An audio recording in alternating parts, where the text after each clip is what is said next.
자, 세계 최고의 AI 기술을 가진 나라. 그런데 정작 그 기술을 자기네 군대에는 쓰지 못하는 나라가 있습니다. 믿기 힘드시겠지만 바로 우리나라, 대한민국의 이야기입니다. 오늘 우리가 함께 파헤쳐볼 이야기는 세계적인 기술 강국이 왜 국방 AI 분야에서는 이렇게 헤매고 있는지, 그 아이러니한 딜레마의 핵심입니다. 네, 바로 이 질문이죠. 아니, 반도체부터 시작해서 자율주행까지 전 세계를 선도하는 대한민국의 AI 기술이 도대체 왜 우리 군에서는 힘을 못 쓰는 걸까요? 기술이 없는 것도 아닌데 무엇이 이 엄청난 혁신을 가로막고 있는 걸까요? 근데 이게 사실 우리만 겪는 문제는 아니에요. 미국, 중국, 프랑스 같은 강대국들은 이미 국가 차원에서 국방 AI 전략을 세우고 정말 소리 없는 기술 전쟁에 뛰어들었습니다.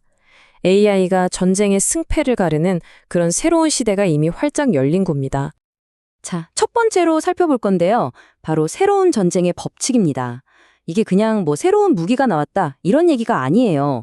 전쟁에서 이기고 지는 그 공식 자체가 아예 판이 바뀌고 있다는 뜻입니다. 핵심 개념은 바로 이 소프트웨어 전쟁이라는 건데요. 이거 말이 좀 어렵죠. 쉽게 말해서 우크라이나 러시아 전쟁을 생각해 보시면 돼요. 이제는 탱크 몇 대, 전투기 몇 대, 이게 중요한 게 아니라 데이터를 얼마나 빨리 분석하고 소프트웨어를 착착 업데이트해서 적의 약점을 파고드느냐, 바로 이게 승리의 열쇠가 된 시대라는 거죠.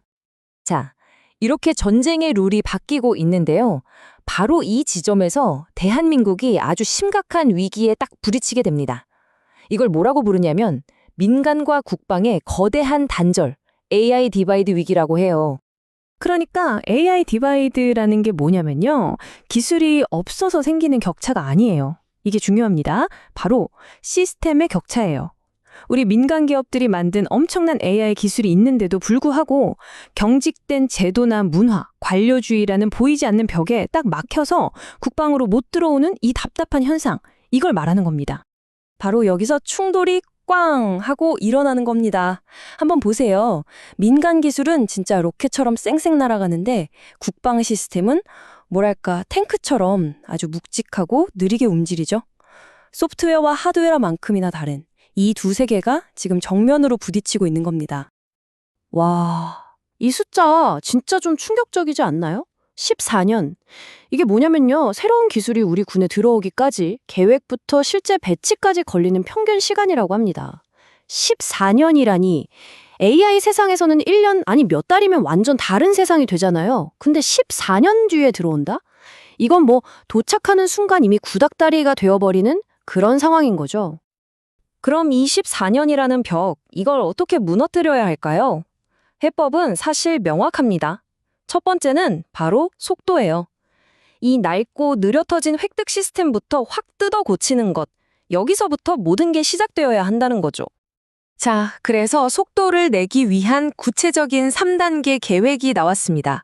첫째, AI의 밥이죠, 연료. 데이터를 한데 모아 관리하는 데이터 허브를 만들고요.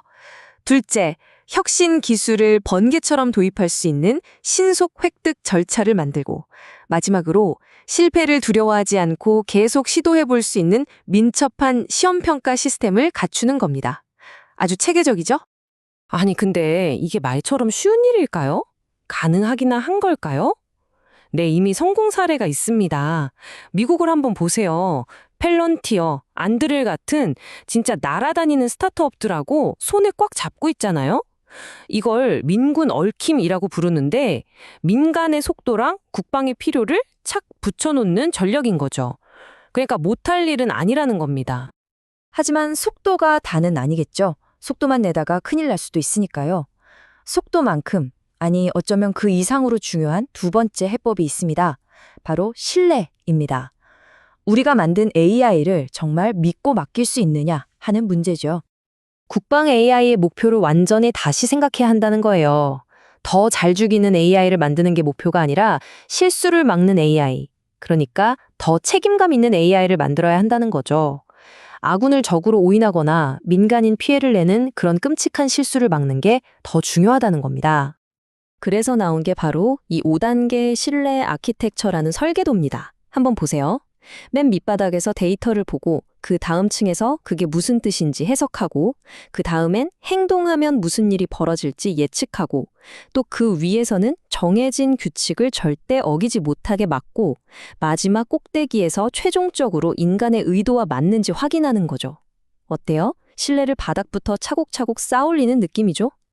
특히 여기서 인과추론이라는 개념이 정말 중요해요. 이건 AI가 행동하기 전에 만약에 내가 이걸 하면 그 다음은 어떻게 될까 하고 스스로 질문을 던지는 능력이에요. 예를 들면 저기를 공격하면 혹시 주변에 민간인 피해가 생기지 않을까 하고 미리 시뮬레이션 해보는 거죠. 진짜 윤리적인 판단을 위한 핵심 기술이라고 할 수 있겠네요. 그리고 형식 논리는 AI한테 채우는 일종의 윤리적 안전장치라고 생각하시면 돼요. 어떤 경우에도 민간인은 공격하면 안 된다 같은 국제법이나 교전 규칙을 아예 수학 공식처럼 프로그래밍해서 절대로 어길 수 없게 만들어버리는 겁니다. 넘지 말아야 할 선을 확실하게 그어주는 거죠. 자, 지금까지 속도와 신뢰, 이 두 가지 해법을 살펴봤습니다. 이제 결론인데요. 결국 이 모든 건 시간과의 싸움입니다. 우리에게 주어진 시간이 그렇게 많지 않다는 거죠. 이 비유 하나가 모든 걸 설명해 주는 것 같아요. 세계 최고의 F1 엔진을 가지고 있어도 길이 구불구불한 흙길이면 경주에서 절대 이길 수 없잖아요. 그쵸? 최고의 기술이라는 엔진과 그 기술이 마음껏 달릴 수 있는 시스템이라는 잘 닦인 도로. 이 두 가지가 모두 있어야 한다는 겁니다. 그래서 지금 대한민국 국방은 골든타임 위기 상황이라고 말하는 겁니다. 단순히 좋은 기술 하나 사오는 문제가 아니에요. 조직 문화 전체가 바뀌어야 합니다. 민첩하게 움직이고 똑똑하게 위험을 감수하는 문화로요. 이 골든타임을 놓치면 정말 심각한 안보 위기가 올 수도 있다는 경고죠. 자, 마지막으로 이 질문을 여러분께 던지면서 오늘 이야기를 마무리할까 합니다. 과연 이 거대하고 복잡한 군대라는 조직이 소프트웨어의 속도로 움직이는 법을 배울 수 있을까요? 어쩌면 이 질문에 대한 우리의 대답에 대한민국의 미래 안보가 달려있는지도 모르겠습니다.